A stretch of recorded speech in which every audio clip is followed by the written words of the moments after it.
And it looks like we are live. Devin, I know it has been quite some time since we've done a show. You and I have been missing in action, and the podcast in general has been missing in action for the last probably 3 months, maybe 4 months. So yeah. Oh my goodness. That's both of our faults. Myself, if you're wondering where I've been, I'm not dead. I've been in multiple countries, had a couple of really big shoots I was working on, and then some commercial jobs. And just this weekend, I worked 25 hours on an industrial engineering commercial, which was really cool. I sent Devin the pictures.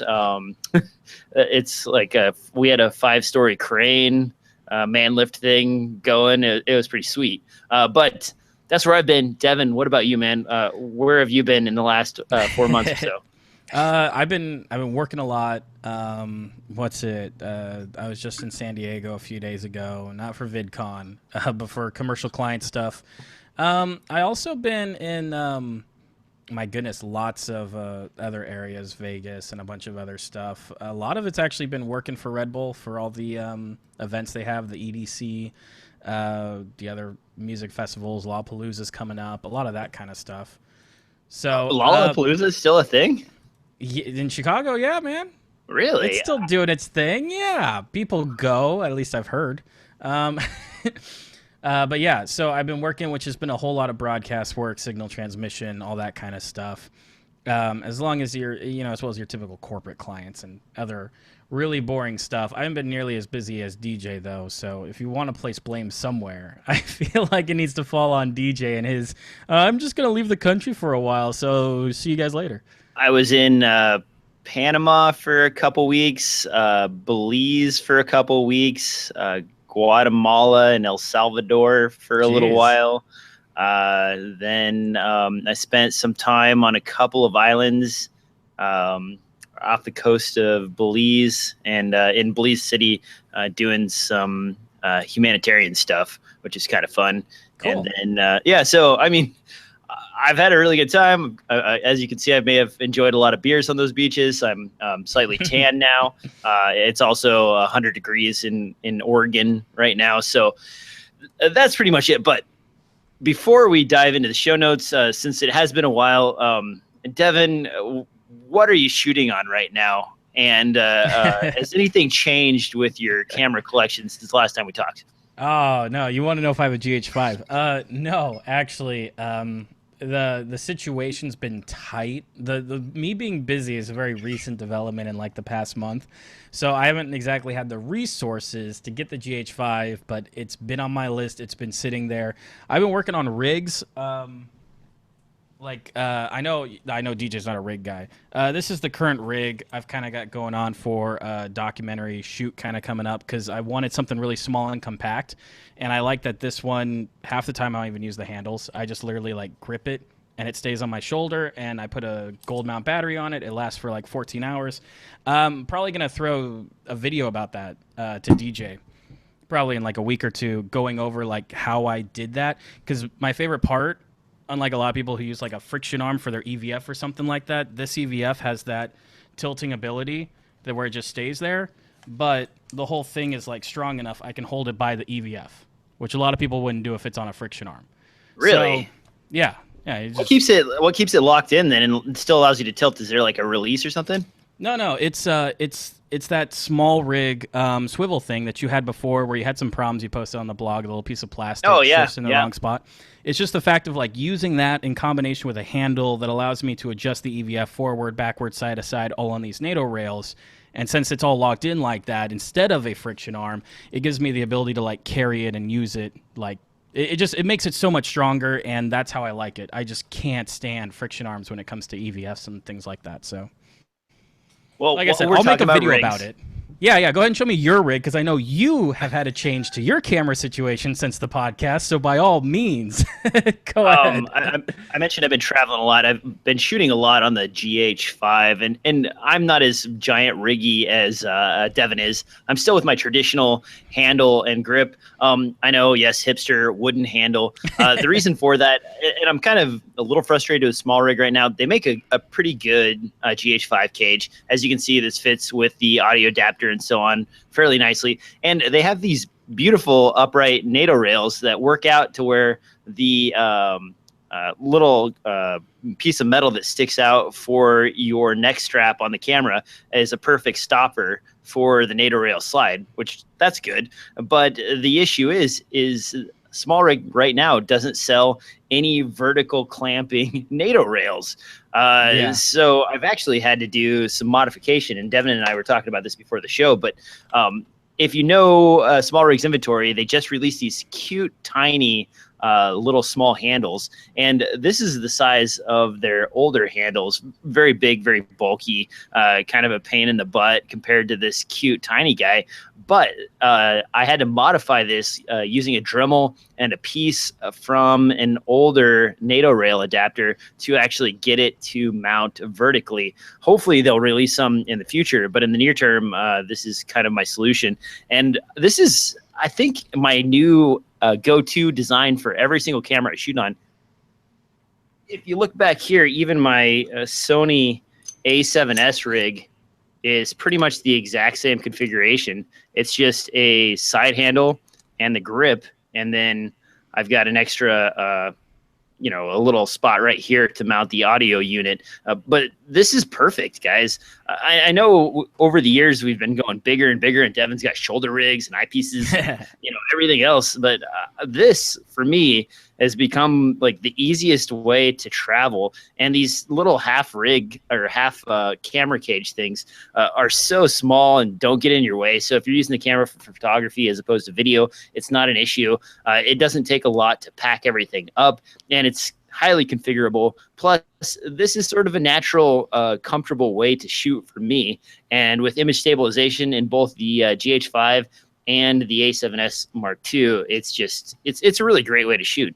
I don't know, Devin, what do you think? Am I weird in this approach? No. To be honest, that's what I focus on, is totally minimizing everything. And like, while yes, a lot of times I'll have kind of a bigger setup and a bigger cage, it can be a different style of shooting. In a lot of cases where I'm going, it's something where, say I don't have a lot of control over light because I'm using something like the rig I was just showing you had the Blackmagic Pocket associated with it. I can't change ISO really quickly, so I really depend on that variable ND. And then once you throw a filter in front of it, you kind of want to shade it because it's going to be really obvious when the sun's hitting it and it blows out all the exposure. So there's a lot of like kind of situations, fixing this, fixing that, and probably one of the biggest ones is just like being able to shoot in sunlight. I need to have an EVF that I can stick my eye in. And for some people, it's not that big of a deal because they can use focus assist and a few other things. But depending on the camera you're using, that's not always an option. So then you're like, oh, I got an EVF. Well, now you got to power it. So you're going to throw like Sony MPs on it. So like the problem compounds itself, and it depends on how far down that journey you want to go. There's some people who just kit the whole thing out, and then you go, well, why didn't you just like buy a C300 or something that can handle all of this stuff that you want? Because it's not like the DSLR is necessarily excelling in a certain area where you have to use a DSLR to make it work. So I'm kind of in a halfway point where I don't necessarily have like V-mount plates and things like that to put my gear together, but a small piece of shoulder, as well as using like a 90-watt Anton Bauer battery, will last me somewhere between 9 to 12 hours. And that's not unrealistic for some of the projects I shoot.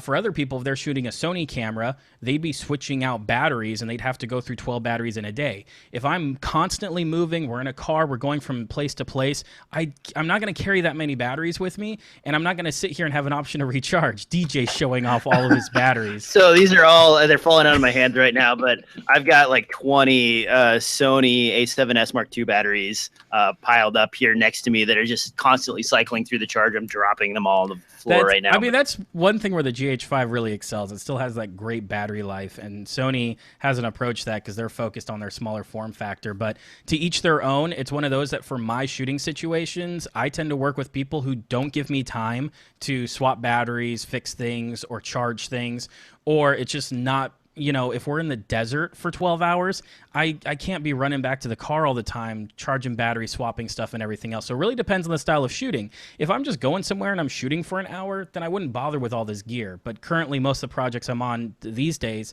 I don't have that option. So you kind of got to build it for what you need. I kind of found this happy medium. And like I said, most of the time I'll even use handles just to keep it smaller and more tight.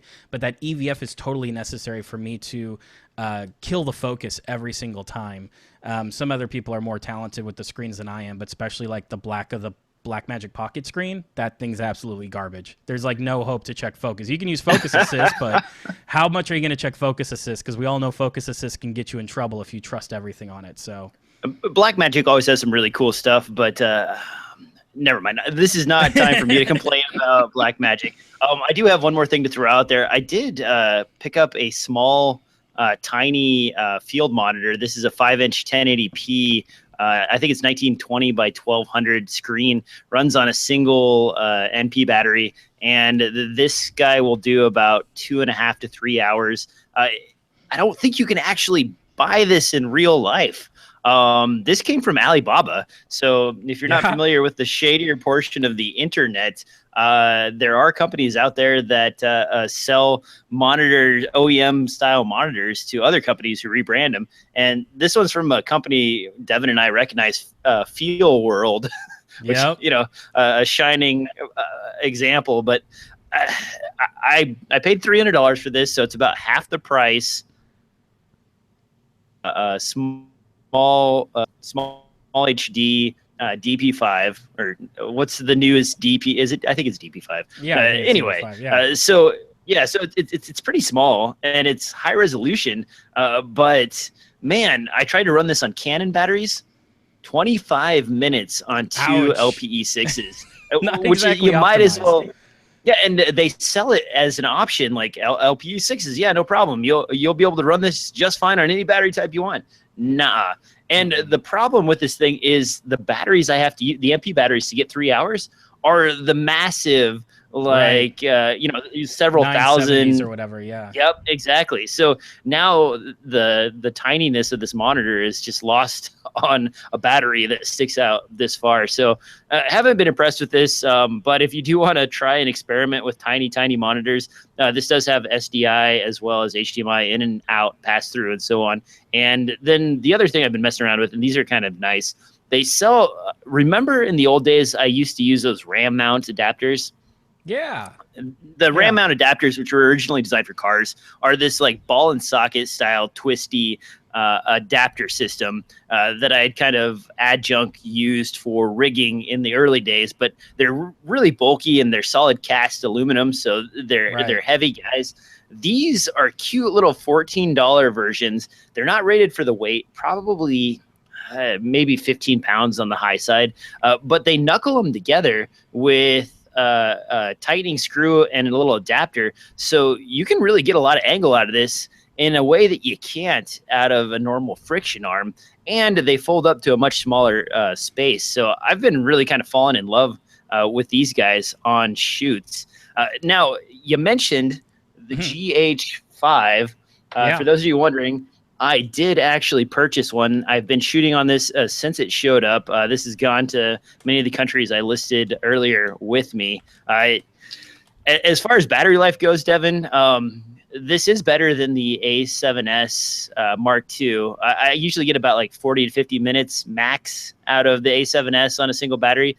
I've been getting roughly an hour and a half, sometimes 2 hours out of the GH5. However, there are a few little caveats here. Up until about, last week, I think, was the Adobe Premiere release, I've been having to do the thing that I hate the most, and that's transcoding. Transcoding is the bane of my existence. I avoid it at all costs. I pay extra to have SSDs in a giant system so that I never have to deal with that crap. And the GH5, I took it out on several shoots where I actually needed to turn around video fast, and guess what? Now I'm having to transcode because 10-bit 422 does not work in Premiere Pro.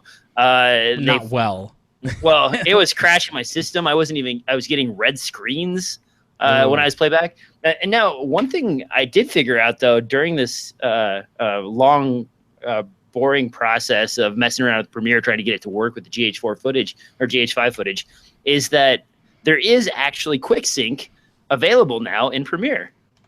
Did you know that, Devin? No, I didn't know, because I thought for a long time Adobe forgot about it, because Intel reached out and said, hey, we wrote a plugin for you guys, and then Adobe did nothing with it. So you're telling me that it's built in now? Yeah, so if you dig around in the menus, and I'll try and post a picture in the show notes, there is a CPU speed enhancement setting in one of the general settings tabs that is basically QuickSync enabled. The problem is, for whatever reason, my 4790K that I'm running in this particular system does not like to work with Premiere. And that was what was generating a lot of the red screen errors and playback errors I was getting out of the GH5 footage initially, which I don't know why that is, but I spent probably 2 days on the phone and doing live chat with Adobe to get that sorted. I have been transcoding to DNxHD, or DNxHD for the GH5 footage. And now with the update, Premiere has gotten better, but I don't know if you've tested any footage on Premiere with or GH5 footage with Premiere, but it's still a little bit kludgy. My system isn't performing nearly as fast as it normally does, and playback and rendering times have kind of been a little iffy. And then on top of that, you can't set your footage playback to half or lower resolution. The only way it works properly is at full resolution, which, you know, now you don't have the benefit of reduced resolution for editing. So right. I'm not happy with it yet as far as editing goes. And I've been switching back to shooting 8-bit because of that on the GH5, which is unfortunate because one of the exciting things is that you have more color space, and that's kind of a slap in the face for me. I don't know, Devin, what do you think? Is that the right thing? Like, do you think transcoding is the way to go, or am I just lazy? I think we knew the GH5 was going to bring some kind of growing pains, whether it was H.265 encoding or it was some other kind of codec. I had a feeling that in order to take the next leap in quality, we are going to run into something. And this 10-bit, yeah, I didn't think Premiere would really have that much of an issue with 10-bit, seeing as how Premiere just has in the past been able to scale to 8K and do all these other amazing things pretty quickly and pretty well, everything considered. In this situation, though, yeah, I'm kind of disappointed. The Intel QuickSync seems to be moving in the right direction, but this still seems to be a pretty early adoption, like it's not fully hashed out. Then again, I mean, this is kind of becoming the way that Premiere is, because Premiere is very quick to roll out features, which is great, but it also means, too, that we're going to get features that are not fully fleshed out on everyone's system, which brings, again, a warning to everyone that, like, hey, if you're in the middle of a project, don't update your system. Keep it the way it is until you're done with your project, because as DJ's had in the past, it can cause some real serious issues. So kind of unfortunate. The little bits of 10-bit I've played with, I've noticed really bad timeline performance when it is working. It's one of those that I imagine will get optimized over time, because I feel like for the system, even the system I have, but especially too for the system that DJ has, it should be performing better. It shouldn't be performing as well as 8-bit, but it should be performing better, and we shouldn't have to take away options in order to use things like Intel QuickSync and everything else. But those might be kind of a limitation of the hardware and the way I never had any issue with GH4 footage editing at all, period. It was never an issue, no matter how high a bit rate I was shooting at on the camera. And then the GH5, you know, as soon as you go to 8-bit, you're fine again. So it's frustrating. It seems like Adobe wasn't ready for it. Now, the release that's out isn't just for GH5 owners. It's a critical update. So there's a ton of stuff for like the XC10 as well as the C500 and some other cameras. They've also added some codec support and fixed a few things, as well as crashes that were being caused by 1,000 frame per second footage. So if you're a high-speed shooter, this is probably something you look forward to too. Also, I was having some preview issues with regular footage. on the previous iteration of Premiere and actually had to go back one generation. And it turns out there was some sort of error in Premiere where the preview files were not linking correctly. And then your media disappears. Yep, exactly. It was fantastic. It was just God. It was super frustrating. I've had a lot of, like, you notice my hair's thinner, guys. I've been pulling it out working with Premiere lately. It's a frustrating time, but I still pay my $600, and Adobe still thumbs their nose at me and says, whatever, thanks for being a customer. All right, let's move on. That's unless you have any questions about the GH5. It's not really a full review. I'm just kind of, it's there. It's square. I like it. Yeah, it's the audio adapter sounds good, right? No problems there. Yeah, the audio adapter is great. The only complaint I have is there's no way to mix channels in the device. So with a lot of this style of adapter, you can switch it over to one in, and then you can feather the volume for 1 and 2 channel, and it just maps the channel over, or one channel over to both channels, the left and right. With this, you have to use a Y cable in order to accomplish that. So Y cable in, and then set your levels. You're totally right, because even back to the DVX 200 and the PD 150, even all those old mini DV cameras had that kind of switch, and I can't think of a system that hasn't had a mono switch in it. So that's kind of interesting to hear it didn't have one. I thought it did. Yeah, I saw that, and I was a little bit irritated, but it's $399 for the adapter. It works great. I did make an attempt, and I don't know if you can see this on the video or not, but mine is a little marred right here. I did mod an adapter and attempt to test out the audio adapter on both the GX85 as well as the GH4, which if you read Panasonic's initial literature, they said the GH4 would actually support this adapter. It does not. And the GX85, even though it has the correct pinout for it, it's a digital signal as soon as it hits these pins, unlike Sony, which is an analog signal through the pins. So there is no workaround whatsoever. Even I basically just modded and ruined a hot shoe adapter to see if I could get it to work, and it doesn't. So hopefully that helps a few of you if you were thinking that might be the way to go. It does not work. I've tried it, and that's it. It was a fail. But it does sound really good, and it is convenient, and it's not nearly as big as I thought it was going to be. If you look at this, it's not a huge, monstrous thing sticking up over the top. It's actually pretty small, and it latches on nice and tight and feels pretty decent. It's plastic, but it's not bad. I'm fine with it, especially when you come from Beach Tech and all these other audio adapter boxes that mount to the bottom. And with stuff like this coming out for every camera, Sony has one, GH4 has one. I mean, the GH5 has one. I'm sure we're going to start seeing this from Canon soon. I feel bad for companies like JuiceLink and Beach Tech because they might be going the way of the Buffalo soon.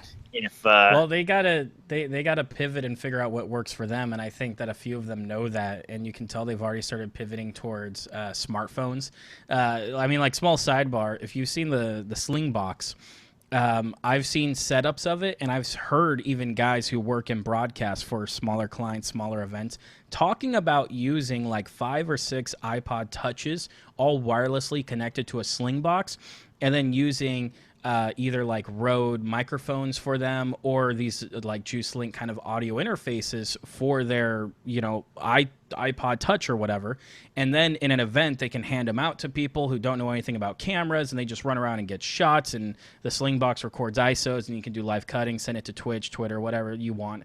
So I think that that's a way that they can go, because if they can bring good audio to something that normally has terrible audio, like a cell phone, there's still a market there, and considering how many vloggers are now using things like an S7 to shoot on and other things like that, we may see vlogging, which is not something I participate in, but is a pretty big market. We may see that start shifting towards just cell phones because it's convenient, it's small, and with a few adapters, you may be able to get that production quality you're looking for out of it. So I wouldn't necessarily say that they're going to disappear overnight, but yeah, if more and more people start doing this, and especially Canon, a huge chunk of their market share is going to go.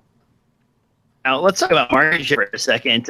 In the graphics card department, Devin and I, before the show, in fact, Devin and I haven't had an actual conversation for about a month or so. And so it was good to banter with you before the show. But if you guys are in, and this is kind of not camera related, but if you're into GPUs, Devin and I both have a bunch of higher end GPUs for editing and GPU assist editing.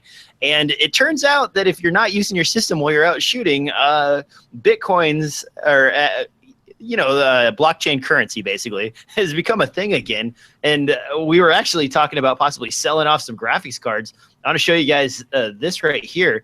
When I bought this guy for my gaming system on my desk, or, on my television, because I have a mini ATX system, it was $310. This GTX 1070 is now up to $509 thanks to blockchain currency and NiceHash. I think, Devin, is that the one of choice these days? A lot of people are gravitating towards NiceHash. Don't take me as an expert in the field, but NiceHash is a situation where people are paying for hashing time rather than you directly hashing a pool. If that doesn't make any sense to you, but you want to learn more, go ahead and research it because it's long, lengthy, and I'm not even sure I could describe it that well what that means. But NiceHash does seem to be the community that everyone's gravitating towards. The payouts are really good. If you have something like a 1070 like he's talking about and you run that all day, it could be, depending on the price of Bitcoin, anywhere between $3 to $5 a day. So that can kind of add up over a while. Obviously, you're adding another 100 watts or so to your electric bill, and there's other things you need to consider. It's not so cut and dry. But yeah, I bought a 1070 Founders Edition for $310 probably a month ago, and now I can't find one under 500. So wow. It's crazy out there because I wanted to grab a second one. I was like, oh, this mining's working out pretty well. Let me go ahead and buy another one. But everyone is buying them up, and they're really hard to come by. So not necessarily editing related, but sure, if you've got this hardware and you don't mind running your computer kind of at full tilt all day, you could make a couple bucks from it, maybe make some money back on that investment from that graphics card. I think I might have to sell my Titan XP. It's going for $2,000 right now. Now would be the time. Everyone wants them, dude. I want to say I paid $1,100 for it. I can't believe it's doubled in price. That's nuts. It's crazy because you'll even find rigs on eBay. Man, we're so far from cameras right now. I know. We got to end this quick. But you'll even find on eBay people use things like PCI Express risers, which if you build computers, you'll have an idea what that means. And they'll just build a box out of wood or like aluminum beams, and they'll just slot in 5 or 6 graphic cards into each PCI Express port because the PCIs don't need really like PCI 3.0 to like mine stuff. So they'll actually run like 5 graphic cards on a box at the same time. So people buy these cards right now in bulk and are selling them in bulk and are even making prepackaged solutions for mining. I don't necessarily like encourage going down that road. Like I said, you're not going to make a lot overnight and the market's volatile. But hey, if it really doesn't cost you too much, using something like NiceHash, which you can set it up so it runs idle and then stops running when you touch your computer again. It may be a way to kind of like make some money back on your investment or, scoot aside a little bit of money in cryptocurrencies if you're just kind of interested in, putting a little bit of money in that direction, seeing where it goes. $7 to $10 a day, that would be $100 every 10 days or let's say $100 every 10 days. So in a month and a half, you could probably pay for your GPU depending on fluctuating prices, which right. That doesn't sound too bad to me for like a mid-level 1070 or a 1080 Ti. I don't know though, man. I could easily step back to a 1080 and get rid of the XP and still be just as happy, I think, in Premiere. And make a lot more money by selling it right now. Yeah. I mean, grand, maybe that's another GH5 and finally replace my GH4, which is still a trusty animal. Now, while we're on those two cameras, back to cameras, I do want to mention one thing that I have noticed with the GH5 that I did not have a problem with the GH4. I was doing a car shoot a couple weeks ago, and I used some suction cups and, one of those weird like extension arm things that you tighten down, adapters to mount it to a windshield to get the driver. And I didn't think about it. And I had left the mic attached to the camera right here, just pointing at the talent while they're driving. You know what you wouldn't expect to happen from the GH5 picked up audio wise? Camera noise? No, the in-body image stabilization system. Really? Yeah, and not even joking. Because the mic was, I mounted it like right here. I ended up, there wasn't a ton of dialogue, so I just ended up doing ADR. But the thing is, I wouldn't even thought about that.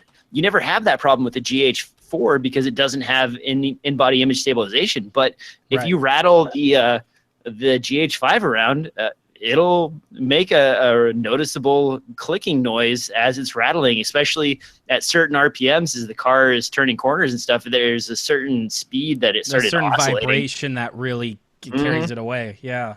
Yeah. So that was one weird thing. So I probably will be holding on to my GH4 just for stuff like that, which is that's not the end of the world. It's just I didn't even think about it. It wasn't something that crossed my mind. And the other thing I want to mention too, the GX85, that's actually been my B camera a lot of times instead of the GH4, just because it's so darn tiny and adorable. That camera has as good an image as the GH4, and you don't have to worry about no in-body image stabilization. And if you're not using onboard audio, then it's not really that big of a deal. And the camera can be had, I think, for $550 right now. So something to look at if you're looking at sort of a lateral move. Are you liking that more than your LX100 then? It's become my kind of travel camera some of the time. I love my LX100. I still use it regularly, although somehow I managed to get hair inside of the lens, and there's no way in hell to clean that out. So on the LX100, it's a fixed lens camera. As it moves in and out, it creates a vacuum. Okay. And if you're in the wrong spot at the right time, it'll suck crap into the lens chamber. And then good luck getting that out because you'd have to disassemble the entire body. I am looking at modding my LX100 to add an audio jack. And if I do that, I will post some videos, but it involves getting into a ribbon cable and trying to splice into that, which may not be the best thing. I still haven't seen any new LX100 news. I would love an LX100 Mark II. And for those of you who aren't familiar with the LX100, it's one of the few point-and-shoot cameras that actually has a full-size Micro Four Thirds lens or sensor inside the camera, and a great f1.8 to f2.8 24 to 75 zoom range, which is the perfect freaking 4K handy cam shooting at random and in-body image stabilization. The lens looks really nice. It's got a macro feature on it that's very handy. And it also takes really decent 12 or 13 megapixel pictures. So you have a great travel camera and you don't have to carry a big crap around. Now, I've kind of diverged a lot. Let's get into the actual news here. Devin and I have been away from each other for so long that we're kind of just nerding out on random crap. Let's look at this real quick. I don't know if this is true. I've seen a couple posts on this, but there are rumors floating around that the 5D Mark IV may be getting a firmware update that could possibly reduce the crop factor down to 1.27 in 4K mode, and UHD it would reduce it down to, I believe, 1.39 or 3.4 or something like that.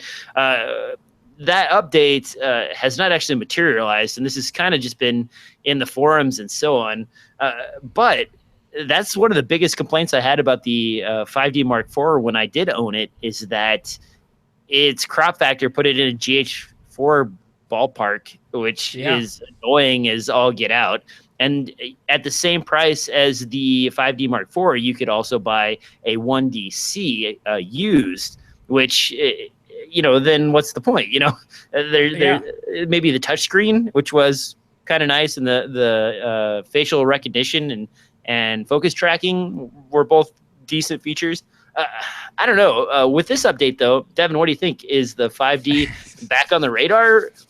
I wouldn't say necessarily. I'm kind of curious though why it's come to this. It seems like, man, this would be like when the product launches, especially if people are talking about it being an issue.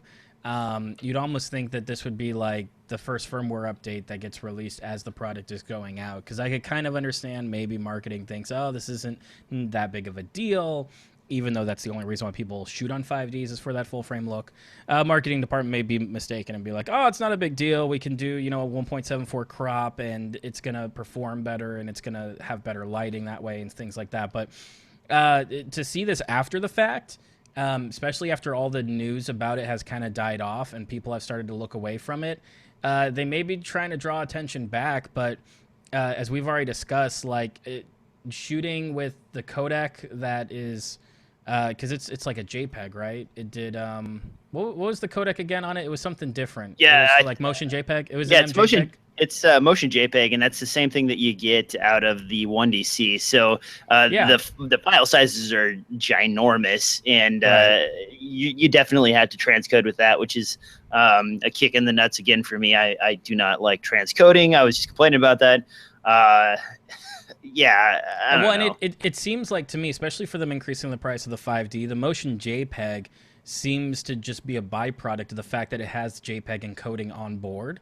And they probably, from a marketing standpoint, was like, it's cheaper if we put the chip in there that does both our JPEG encoding and a video version, the motion JPEG encoding, rather than like previous 5Ds where there's a whole separate processor for doing that H.264 encoding. So to be honest, I don't think it makes it any more attractive because back in the day, you bought a 5D for that full frame look. And it going APS-C size kind of still makes it being like, well, then why not just go to a 7D or something like that? It's just there's nothing drawing it to it, and I don't think Canon cares. I think Canon goes, you know what? We just came out the C200. All right, you want to shoot videos? Buy one of our video cameras. I really think that they're, in terms of innovation on the video side, the first 5D Mark II did something amazing, and they don't care about recapturing that magic. They just already became established, and they're just working on other products to better serve that. So not good or bad. I'm just saying that this is kind of too little too late for converting anyone at this point. Do you think that we'll see 4K in the 6D Mark II? Because it's about in that time frame for that to be announced and possibly released. I would say so, because really? 6D. Well, I mean, 6D was a pretty, up until we started talking about Sony A7S II and everything else. So the 6D was a really popular camera, especially for the YouTube scene, for vloggers and things like that. Everyone's really gravitating towards that 6D. Really? I thought the 80D with the flip out screen was the big hotness for vloggers anyway. I feel like that was like short-lived. I feel like a lot of people who are out like trying to make good content, making short films or shooting like reality projects and things like that. If it wasn't a 5D, I saw a 6D, unless they didn't have newer gear and they're using like an old 7D or something like that. But I saw the 6D used a lot on a lot of different sets when it wasn't a 5D and it was a Canon shoot. So them coming out with a 6D now, I think they'd be really stupid if they didn't throw 4K in there. Because I saw a lot of productions on a 6D. I'd say probably in the past couple of years, as many as I've seen on 5Ds. So it's not often to see Canon in shoots anymore, but when I do, it's one of the two. Here's my prediction. I bet we see a firmware update for the 5D Mark IV. It gets 1.27 crop, and the 6D comes out with the 1.7 crop. And bam, now you have a reason to have a lower price tag on the 6D versus the 5D Mark IV. That would make sense from the weird thinking of Canon. And before the 6D was a little bit inhibited, they had poor autofocus system. I think it was the 17-point crosshair autofocus. And then everybody said it was full frame, but if you actually look at the specs for the 6D, it wasn't full frame, guys. It was 98% full frame. They always like skimped out a little bit. And if you ever did head-to-head comparisons with the 5D Mark III and the 6D, that was sort of annoying thing because you couldn't quite get the same field of view out of it. Yeah, exactly. Yeah. And I didn't know that until I was trying to shoot one for one the exact same thing and realized, wait a minute, what is this? And you dive deep into the specs and it's almost full frame. Yeah. You slap your forehead like, really? Are they just bending the sensors that had some like scuffs on the side and throwing those in the 6D? Canon, yeah, jerks. Yeah. I will say, though, I wish there was a good Canon camera that I actually wanted, because guess what, guys? I still have all of my L glass that I shoot on all the time. You'll notice there's micro four thirds adapters on these guys. I use them on a regular basis. I love my Canon glass. I would love for there to be a camera that made me go buy a Canon camera again, something that's innovative. But Canon and innovation are like arch enemies. They just do not want to hang out together right now, and it makes me really frustrated. It's true. I think they're sitting on their loins, and I mean, I don't mean to like cause a big Canon bashing thing, but I mean, the C200 is kind of an interesting product, and I think that I wouldn't necessarily call it innovative, but I'd say that that's grabbing a piece of the market they didn't have before. While Sony is pushing low light, and you got Red pushing resolution and things like that, you really got Canon just sitting back being like, hey, we've got Canon color profiles. And like, I mean, legitimately speaking, the kind of color that comes out of Canon cameras, generally speaking, it looks great and it's fantastic. And I rarely like look at it and go, ugh. And sometimes I do that with Sony. Sometimes I get footage from a Sony camera and I kind of go, ugh, really? But Sony's still pushing high frame rates and everything else. Panasonic, of course, is trying to push kind of that feature for price point thing. Even though the GH5 is $2,000, which is the most expensive GH they've made yet, I think we can all agree they're still trying to push as much as they can for that price point. So I've seen a lot of innovation everywhere else. It's just not coming from Canon, and I think that's because Canon still has a large market share for what it is. And I think the C300, that's exactly what they want. They want to sell C300s. They price it to sell. And there's still a lot of people using C300s, even Mark 1s, even ones that don't shoot 4K. So I feel like they just don't think it's important to have such a small camera. And like when they threw out that XC10, that was kind of garbage. They came out with a second version. That was a lot better. But that's kind of just their response is like, no, we don't really care about 5D being a video camera. We have all these other video cameras. Go shoot on one of them. So I can't say that's necessarily bad, but you're right, there's very little I'm getting excited about when it comes to Canon, besides a lot of people who just love C300s. They're like, oh, C200, look at that, isn't that awesome? And I'm like, I'm not seeing anything new. I'm just seeing what's probably going to be a solid product that doesn't require too much firmware updating, and that's it. Because that's one thing. Unlike Blackmagic, when Canon moves the product, it's very rare for them to fix things with firmware. It tends to just work out of the box. And there's something to be said about that, where Blackmagic tends to be missing features out of the box, and we'll get to it maybe next year. So you mentioned one thing, and I wanted to back up a second. You mentioned when you get Sony footage. That is so true. Shooting on the GH4 and GH5, and then the A7S Mark II, the dynamic range and color reproduction on the A7S Mark II is just not as good as other cameras. It is an amazing low light camera, but the images out of it generally tend to lack a little bit of the pizzazz that you get right out of the camera without hardly even trying on any Canon product or even the GH5 or GH4. I think it's maybe the sacrifice to get that low light performance that is causing that issue. And it's not that bad. Like, generally speaking, you can color correct and do a little bit of pushing and post and get it to look fine. But right out of the camera, like every time I look at A7S footage, it's like, yep, that's an A7S for you. That red doesn't pop nearly as much as I'd like it to, and like, man, a lot of my contrast is kind of washy and like not really very crisp and punchy. And sometimes there's some weird green tones here and there in the color space too. Yeah, I've had some strange light performance, but if I'm shooting with like 2 lights in the middle of the night, then A7S it is.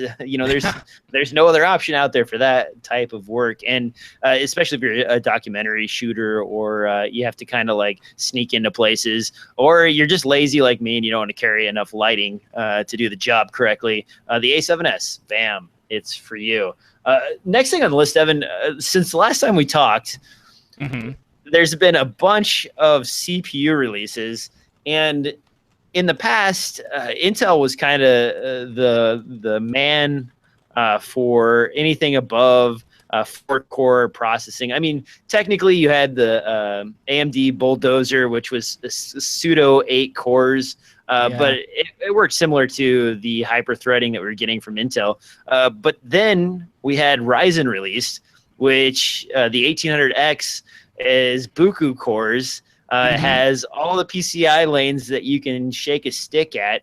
And now AMD is talking about I think it's the Threadripper, if that's the real name, where it's actually... Name, it's like a 4022 pin chip that actually has 4 die CPUs on the processor or on the chip, and it's 32 cores, if I remember correctly. Yeah, that's nuts. And so we have that. That's an incredible value. The 1800X can be had for around $430 to $450, which is a bargain for the number of cores it offers. And Intel has fired back with sort of a strange barrage of Xeon processors that have been adapted for consumer use. The i9-790X is a 10-core part, which is actually impressive. If you check out some of the early reviews, this guy is performing as fast as the 770 or 7700X, and it is also all of the cores. So you're getting peak single core speeds that are extremely fast. You're getting tons of threads, and it has dropped the price of Intel's higher end CPUs. This is $1,000 as opposed to, I think, wasn't it $1,800 or $2,000 for the previous top end? I'd say about that. Extreme edition. So that's a good thing, and it suffers from the same gaming and multi-core latency issues that the Ryzen X 1800 was dealing with. But for people like us, video editors, all the cores is all the goodness. If you're not a gamer, then that doesn't really matter. So how do you think of this AMD Intel war, which we haven't actually seen something this heated for about maybe 8 years, 7 years since the Athlon series? Yeah, probably Athlon X2. It's... I tell you what, it's good because Intel, kind of like Canon. No, I'm joking. I don't mean to keep it on Canon. But Intel's been doing very small incremental things, and they haven't been innovating. I mean, they've, like the Intel QuickSync and things like that have come into play, but that's relatively old technology. I mean, that harkens all the way back to Broadwell or whatever was before Ivy Core, something Ivy like Bridge. that. So, Ivy Bridge. So that's, I mean, they haven't really done much since then. They haven't tried to improve even the onboard graphics. Those, I mean, not that anyone expects a lot out of that, but still there could be improvements to be made, I think. Well, it seems like they've been focusing more on power consumption for mobile devices. So a lot of the CPUs have moved down the watt usage so that battery life in Dell XPS 13s can get up to 8 hours, 9 hours of battery life. But and the top end has kind of suffered.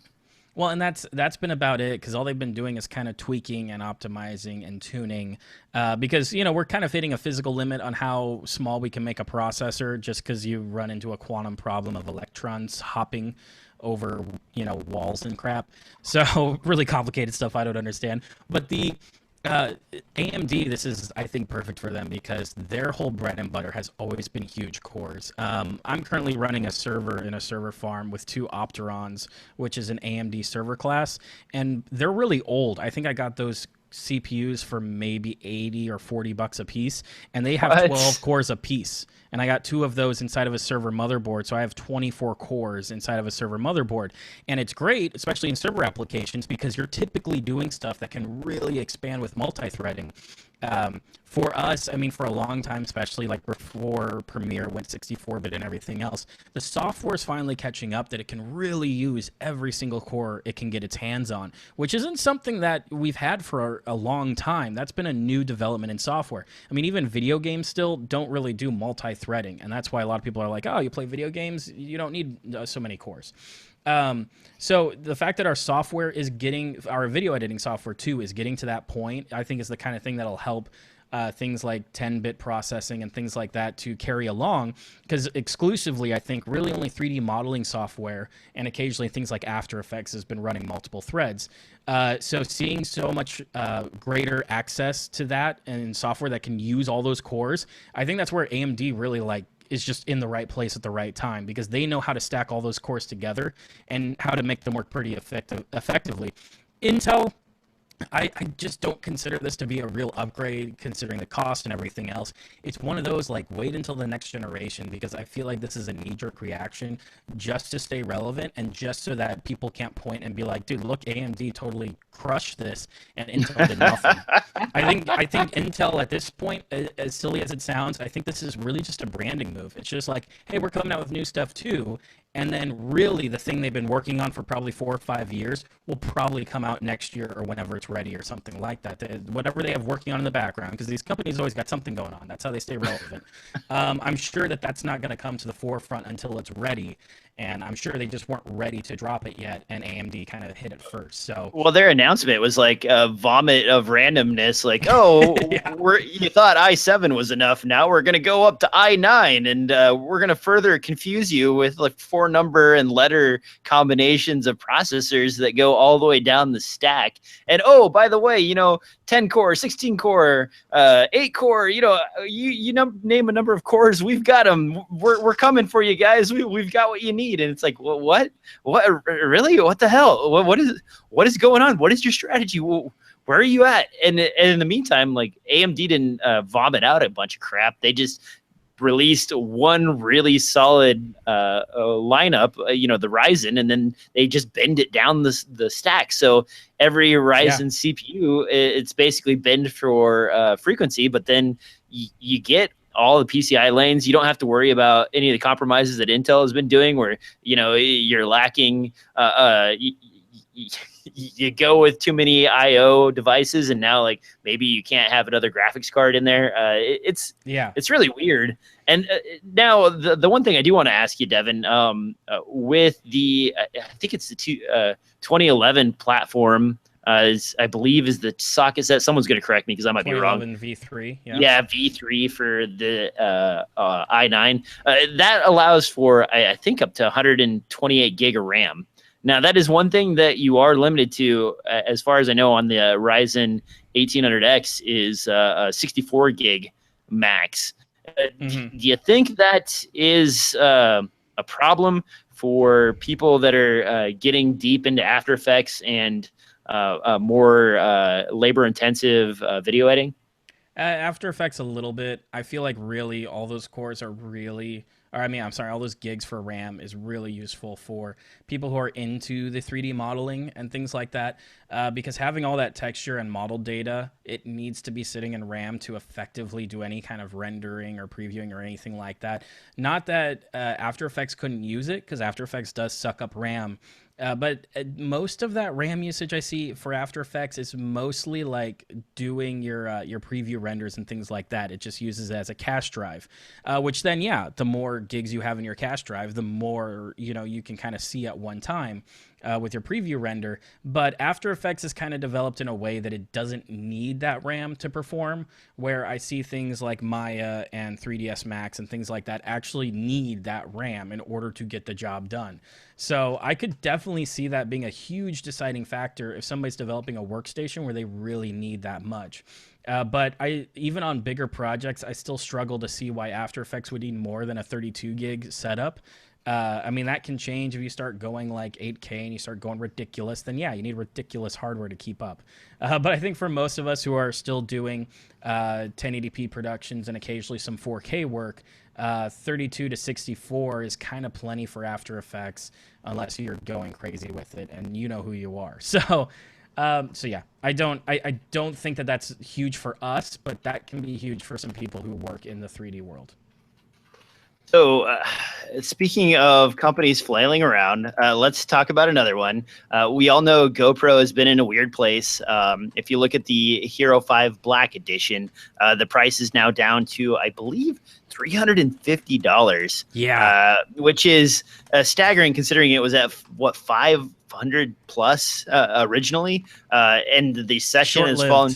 Yeah, it's fallen down in the pricing range, and a number of other hero products have kind of dropped in price or dropped off the map.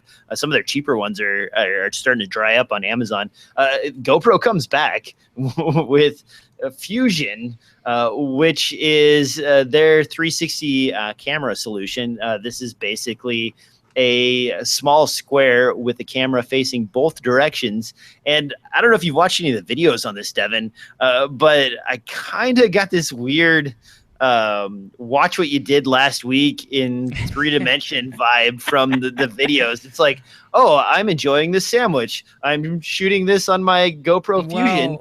And then I can enjoy the sandwich again by watching it in 3D, you know, like, well, what? Yeah. Okay. I mean, oh man, I felt like every 2 weeks we'd have this discussion about 360. Generally speaking, it's one of those where they're making a product before I think there's really demand.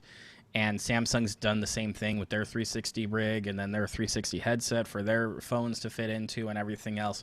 It's one of those that it's cool, and probably one of the best uses I've seen of using 360 to somehow tell a story was a YouTuber named MatPat was talking about Japanese culture, and so he did a whole VR 360 rig thing for going around Tokyo and doing a bunch of these different shots, and he also like made graphics that worked in 360, and like it was a well put together package.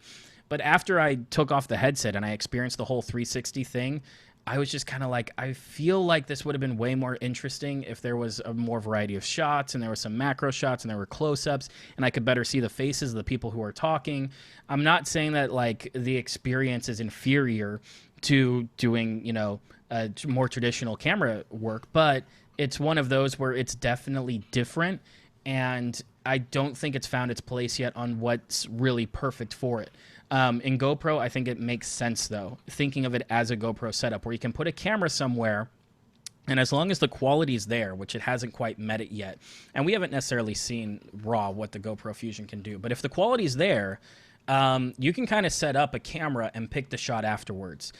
Which can be really good for things like where you would use a GoPro, whether it's like racetracks or, you know, biking trails or other things like that, as well as kind of there's more stabilization options you can get, because if you think about it, you kind of have infinite electronic stabilization because you have infinite, you know, 360 views. So with all that considered, I think that there is a place for it in a more traditional production as well as on its own for people who want to do that.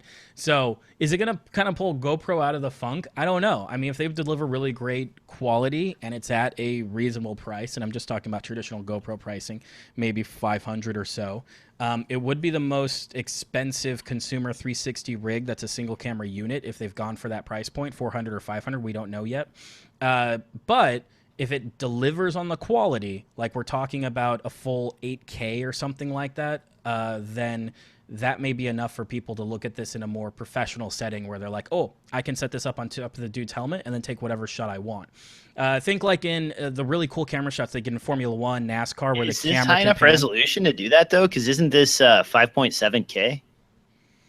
You know, if that's what I think too, but I couldn't nail down maybe if you're going to if the production 1080p, I suppose. Yeah, but not a 4K pole, because that would look like crap. But I'm talking about like if they had like a 4K on each side and they may downsample it in the final spherical. Oh yeah. Like I said, we don't have specs on it, and like, what's a 4K? Is it 4K what I'm viewing, or is the whole sphere 4K? It gets annoying the way all this stuff works because no one can figure out how to talk about it. But It's one of those where, like, think about the cool shots you get in NASCAR where the camera on the back of the car can actually pan left and right to get the other car approaching it, from whatever angle it's coming from. Imagine being able to do that in post because you shot it with a 360 camera. So I definitely see that this could fit somewhere and be useful, even for people who aren't interested in doing VR or 360 work. But in that regard too, I think it would work well. So this could be something that really pulls GoPro out of the funk. But once again, they're kind of hush hush, and we don't even know the pricing of it yet. And I think that'll be a huge determining factor. Yeah, this is still in the works. Look forward to many people lifestyle videos. More vlogging, more vlogging, more people skateboarding, skiing, snowboarding, diving, all those things. It's interesting. I hope GoPro survives.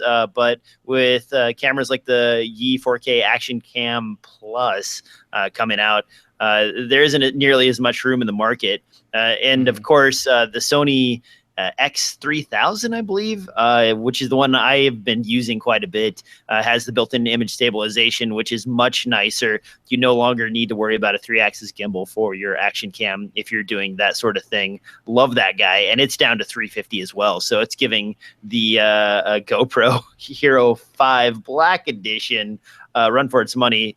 Although GoPro does color their image a little bit better out of the box, even if it's not as sharp and doesn't have as much detail. Now, speaking of wide angle, imagine for a moment, if you will, Devin, close your eyes and imagine a really wide lens. And then give it an f1.8 aperture. That's what you're going to get from the new Sigma 14mm f1.8. This guy will set you back about $1,600, which sounds extremely expensive. Wow. And it is, but if you look at the traditional pricing for extremely wide Canon lenses, $1,600 fits pretty decently into the slot with what you would pay for, I believe, Canon's 14mm f. I think it's an f4. I used to own it. I don't anymore, so I'm flailing at the size. But Sigma has basically been filling in the gaps. They have a 14mm f1.8. They have the 20mm f1.8. They have a new 16 to 35 wide angle coming pretty soon, Art. And, they hit it out of the park with a lot of their primes. What do you think about Sigma's lens offering? And do you think we're ever going to get the dang things in a Sony FE mount? I don't think they're concerned with Sony FE. I feel like we would have seen the Sigma by now, the 18 to 35 do it by now, or is it 18 to 24? But yeah, I remember it's a short throw. But just for comparison, I mean, the Canon 14mm 2.8 is like $2,000. So that's what Sigma's doing here. They're producing faster glass that still has great performance, and they're doing it for a little less than what Canon's doing. And I think that that's going to work really well to establish them in the future. I'm excited for it. It's not a piece of glass that I'm going to buy immediately right now, but especially considering renting rates and the speed of it, and to have something that wide and that fast, you just don't come across it. It's a really unique look, and it's one of those that I like to use. I don't own one, as weird as it is, but I that's the one I rent most, is usually a really wide, maybe it's an ultra wide zoom or something, but something really wide and pretty fast. I like it for doing a lot of wide cinematic shots and things like that, but I'm still not at a point where I'd spend that much on a prime that's super wide that I know I'm not going to use for every shot compared to something like a 24 to 70. I love my 7 to 14mm f2.8 Olympus lens. And in fact, I'm using it right now for the shoot. It's great. Look at this, very little distortion in the corners. It's super sharp, beautifully made. It is a monster as far as Micro Four Thirds lenses go, but I love wide, Devin. And I use, even though the Olympus 8mm f1.8 is fisheye, I even like that look. It's a little bit skateboard, but sometimes you just really want an awesome dramatic wide coming into a location, especially the one thing I use my my Olympus 7 to 14 for exclusively is real estate videos. When I'm doing real estate videos, because it doesn't have the distortion in the corners, you can do these beautiful full room shots with very little space and show the layout of a room, show the layout of a house.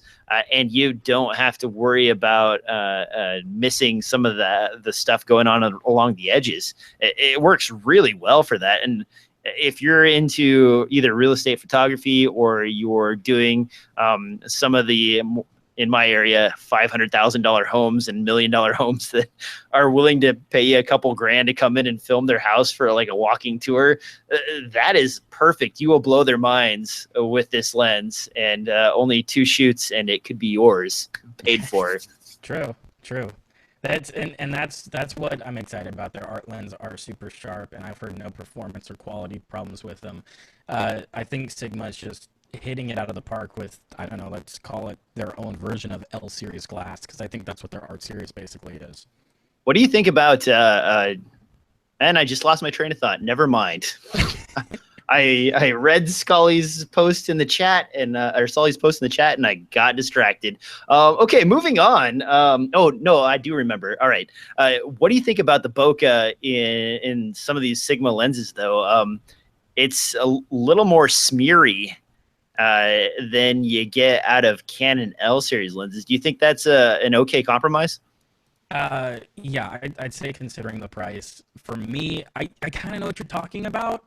It's got kind of a weird like smudge effect. With Canon, you kind of get this beautiful sort of orby effect, and it's not quite as defined in that manner in the bokeh that comes out of the Sigma lenses. I don't hate it. It's just it's a really different sort of subtle look that yeah, you're totally right. I think that the Canon performs better in that regard. For me, generally speaking, that isn't enough to justify the price difference.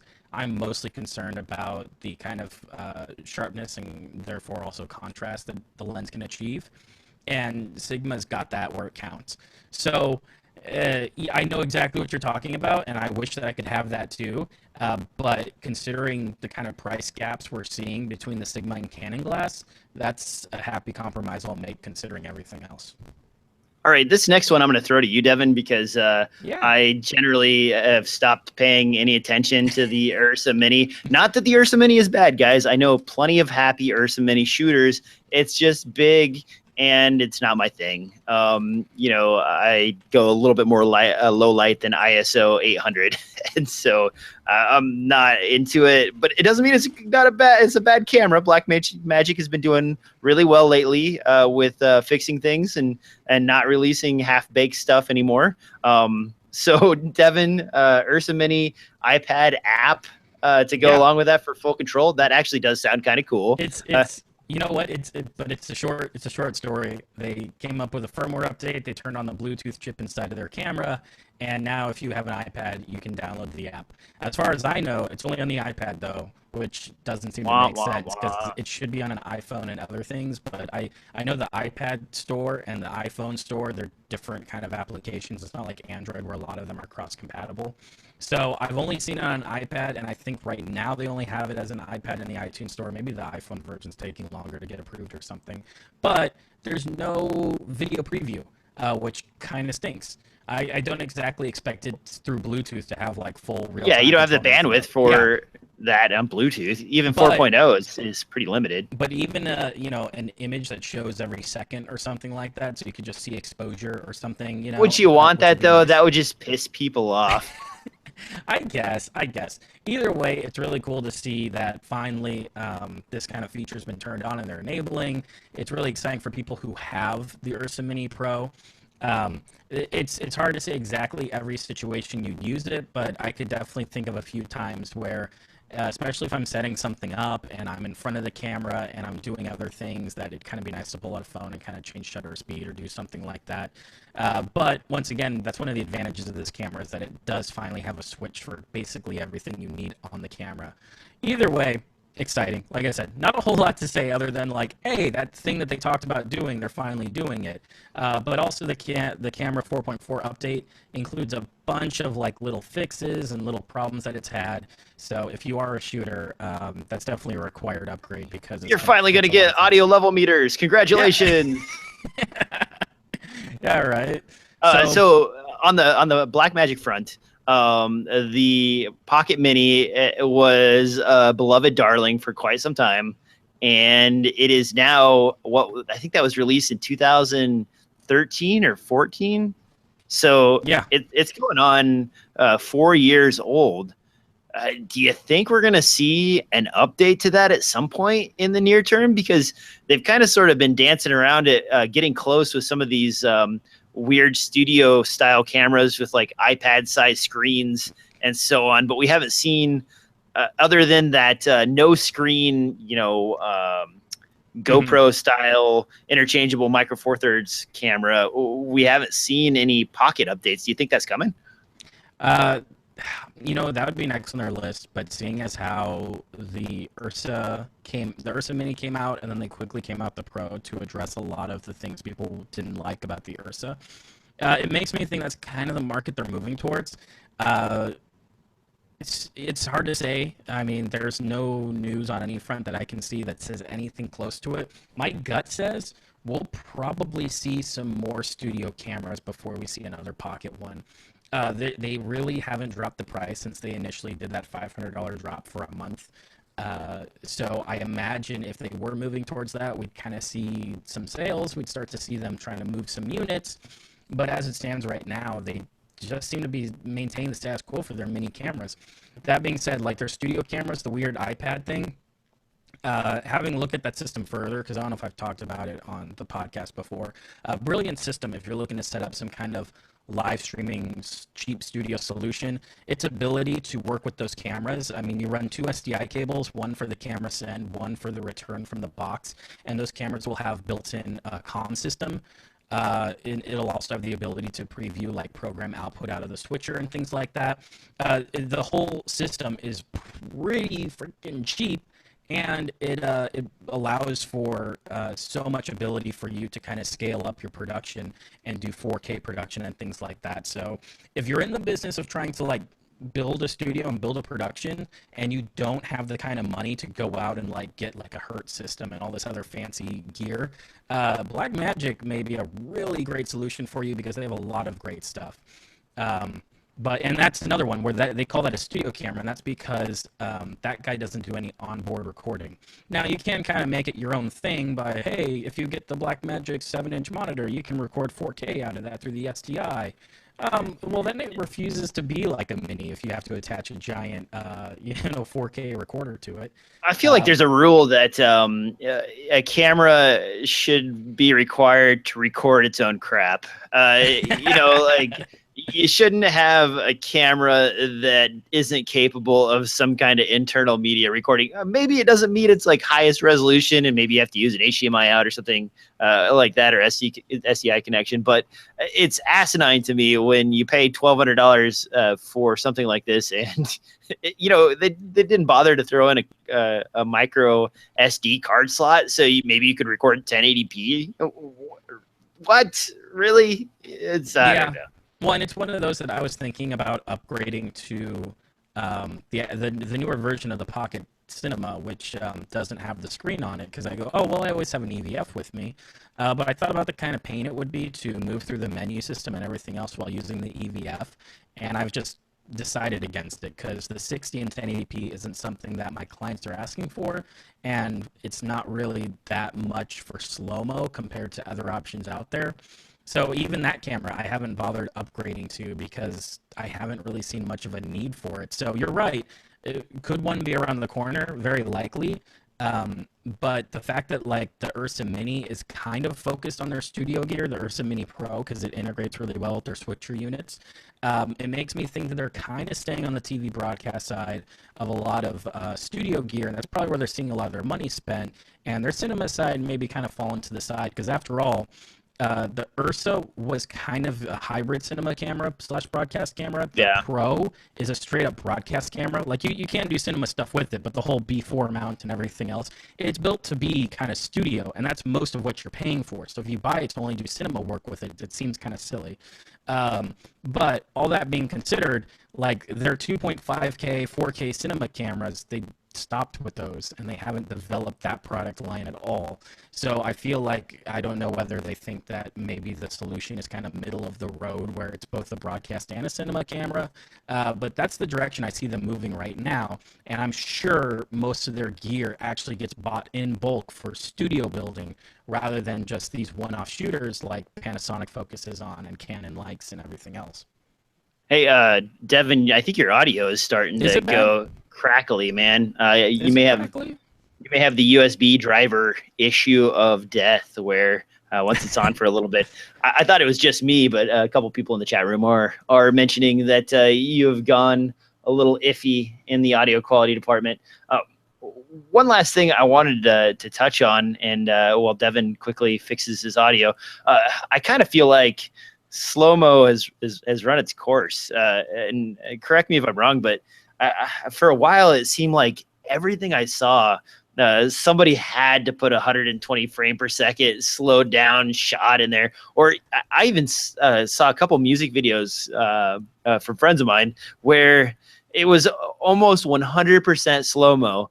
And at some point, I don't know, slow-mo's kind of jumped the shark for me. It's become the next 3D. I'm kind of sick of it as a cinema tool, and maybe I'm alone in this, and I generally get boos and the finger when I'm like, yeah, I use slow-mo, loser. But it's become like the next bokeh almost, where a shallow depth of field for a little while, like going to f1.2 was the way to go for everything, no matter what. Now it's like slow-mo is the tool for everything. Devin, what do you think? Am I wrong? Like, is slow-mo still pretty awesome, or no?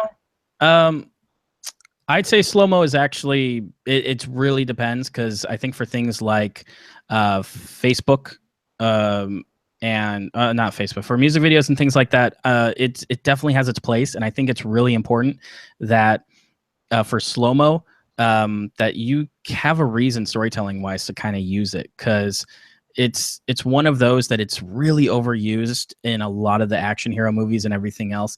And it's for me, all this consumer gear having slow-mo, which is not a bad thing. I'm not saying like, oh, it shouldn't. No, all the slow-mo gear being in the consumer market makes sense, and I think it's great because it just provides another angle for your storytelling. But you're right, in recent times it kind of feels like when sliders came out and then everything was on a sliding shot and there was no reason for it.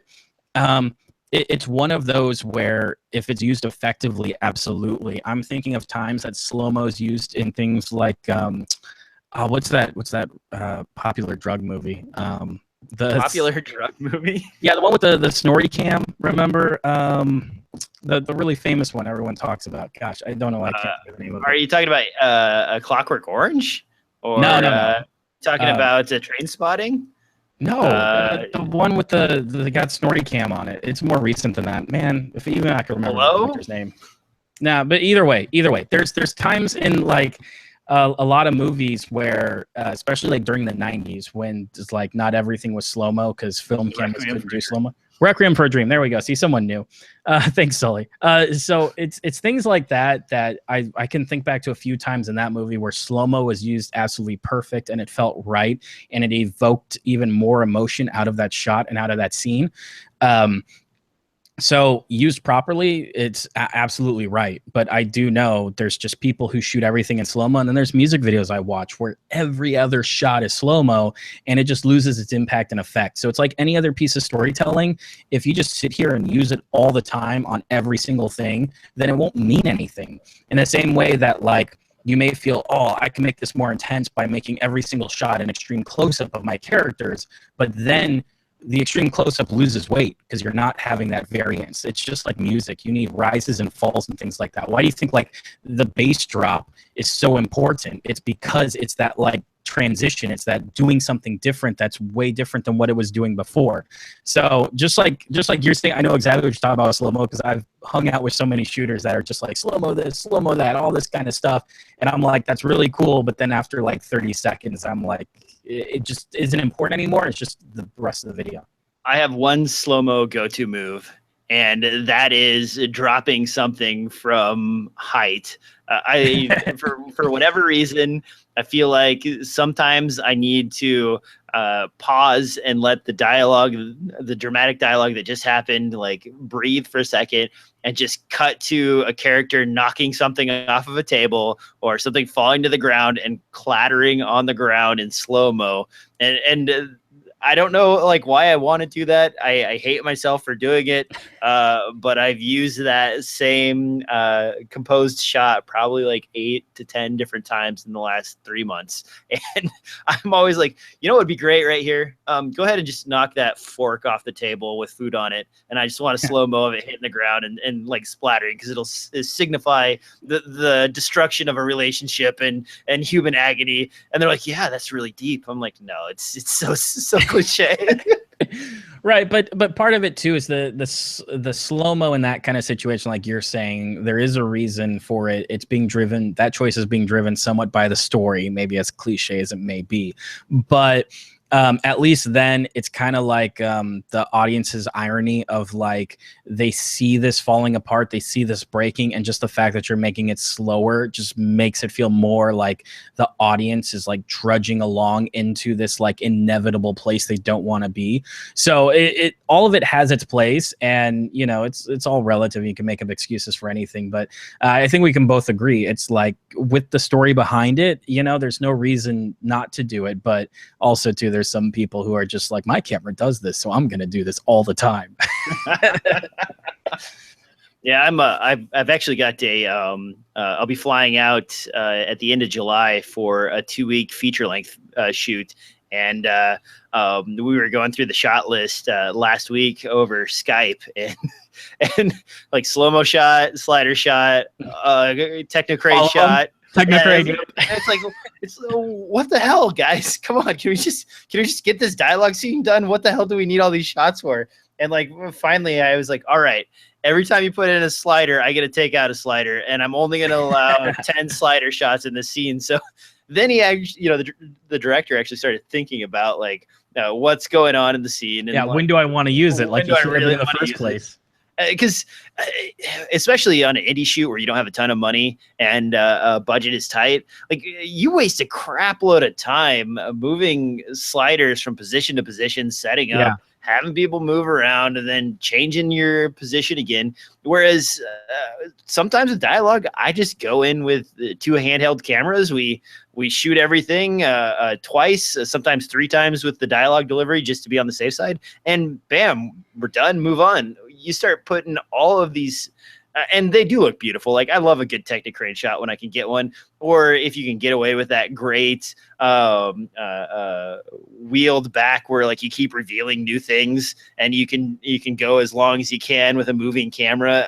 I love that too. But we're on a budget, guys, and we're on a time frame, and you want to pay people by the hour. Well, that costs money. We can't F around with all these slider shots and all these crane shots because they require setup. They require effort, and that's not in the budget. So, well, and it's one of those things, man, is like, where do you want to put your time and resources and what's important for the story? One of the most telling things for me was watching, I think it was the last season of Project Greenlight or something like that. They brought it back for a season, and one of the guy who wanted to direct his piece just absolutely had to have it on film, and they're like, we don't have the budget for it, and he fought it. And then finally they went, okay, you can either have, I think it was like 3 more days of production, or you can shoot it on film. And he's like, I'm shooting it on film. And so then he shot the entire thing on film, and then stuff fell apart. And even though they didn't say it in the reality show, I just thought in the back of my head, you know, you could have really used those extra 3 days of production to fix all these problems that now you're in post and you're like, I don't know what to do. I don't know how to fix this. Imagine if you had extra days in production. And it's the same thing like you're talking about. You spend all this time making sure everything is, you know, some cool shot or something like that. And it's like, wouldn't it be better if you got extra lines of dialogue, or you got a few extra shots on a tripod you wouldn't have gotten otherwise because you're busy setting up and building up cranes and stuff. So it's super important. And I know everyone keeps thinking, I need this Steadicam for my short film, and I need this for my short film and everything else. And it's like, dude, sometimes it's better to just kind of ignore that because you don't need it right now. Focus on the story and focus on what's important. Now, I don't normally plug my own stuff on the podcast, and I generally try not to sales pitch anybody out there that enjoys the YouTube channel. But I will say that recently, a bunch of my stuff, my old crappy feature-length films that I've worked on over the years, have made their way finally onto Amazon after the rights have been relinquished back to Dead Lantern Productions, which is one of the groups I work with. So if you want to watch some really shitty horror films, those are available for rent and purchase on Amazon now, on demand, as well as in, I believe, physical media. So there you go, guys. The one plug you'll get from me on my feature length stuff ever. I try not to, because no one likes shitty horror movies and no one wants to watch those. There's a market. There's a market. People. There is a market, and we continue to have. We like it. It's just that, when you do like a high-end commercial, you don't want to like mix that clientele with like a $20,000 feature-length film that has like gore effects that were a little suspect done, or some of our production times were overtime that was unpaid, and if the Actors Guild got a hold of us, I would probably be dead by now. How many times have you seen The Room? Only once, but yeah. I love the idea of. So I believe, okay, the production company that did The Room also, I believe, bought. What's the one where the house is haunted and it's like a shaky cam deal, and they just did the Girlfriend, the one where the boyfriend goes crazy and like kills or tries to kill her after a while. But they do that thing where they're always in one location or as few locations as possible, and they never change anything. And it's always like, it always takes place in like a house, an abandoned building, and they never leave it. One of the first ones I ever saw that was like that. Remember Phone Booth? Yeah, I remember Phone Booth. Phone Booth, yeah. Like if you guys aren't familiar with it, it was shot all around the last phone booth in New York, and like there's almost no scene changes at all through the entire movie. It is the smartest way to make a film I have ever seen, and the guy who has developed this production method is a freaking genius, even if he makes a lot of shitty movies. Sorry. Back to Room. So anyway, continue. No. So I was just saying, I've probably seen it like 3 times. One time was with the Mystery Science Theater commentary.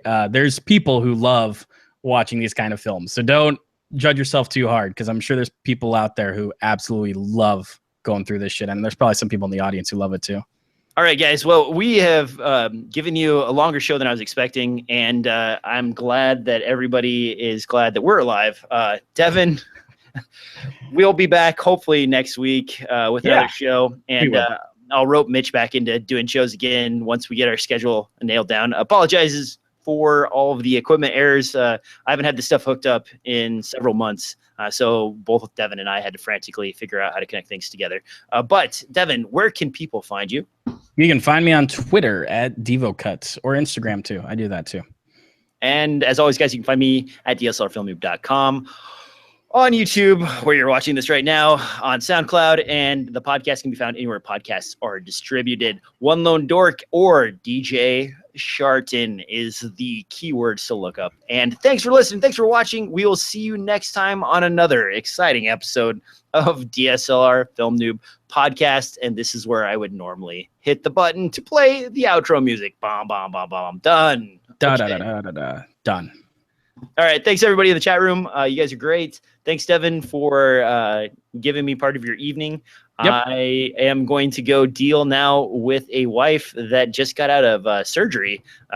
For a little more personal note, guys, my wife tripped while we were shooting in London, and she was with me on a boat and broke her foot, the bone that connects her big toe.